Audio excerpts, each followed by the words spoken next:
அருட்பெருஞ்சோதி அருட்பெருஞ்சோதி தனிப்பெரும் கருணை அருட்பெருஞ்சோதி எல்லா உயிர்களும் இன்புற்று வாழ்க கொல்லா நெறியே குவலயமெல்லாம் ஓங்குக.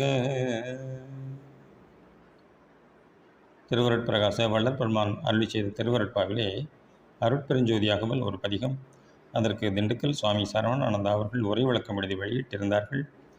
தலைப்பு எண் 222 ஜோதிமலை.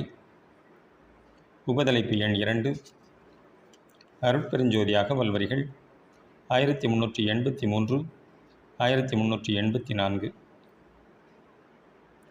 மதியுற விளங்கு மரகத மலையே பதிதரு பேரொளி பச்சிரமலையே. சூரியனுக்குத்தான் இயற்கையில் நிறையொளி இருந்து கதிர் வீசிக்கொண்டு இருக்கின்றது. அந்த ஜோதி கதிர்களே மற்ற கோள்களில் மேற்பட்டு பிரதிபலிக்கும் போது அக்கோள்கள் உண்மையில் ஒளி உடையன போல் தோற்றுகின்றன. உண்மையொளி கோள்களில் இல்லை, வெற்று பிரதிபலிப்பே. வான்வெளியில் கலந்த வாயு பொருட்கள், மின் அணு பொருட்கள், கோள் நில பொருட்சக்திகள் எல்லாம் தான் அக்கோள்களுக்கு ஒளியுள போல் நமக்கு இங்கு தோற்றுவிக்கின்றன.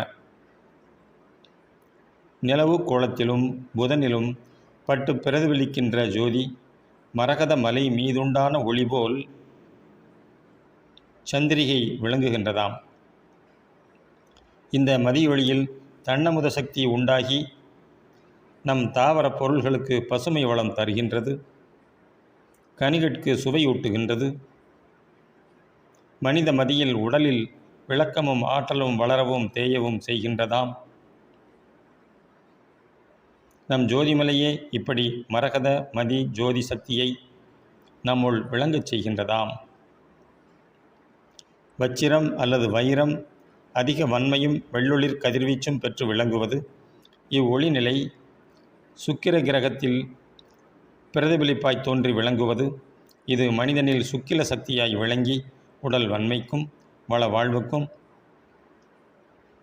உதவுகின்றதாம். அருட்ஜோதியின் மூலம் இதன் பயனை ஏற்கும்போது பதி தருவது, அதாவது வாழ்வு தருவதாம். அருட்பெருஞ்சோதி அருட்பெருஞ்சோதி தனிப்பெரும் கருணை அருட்பெருஞ்சோதி தயவு.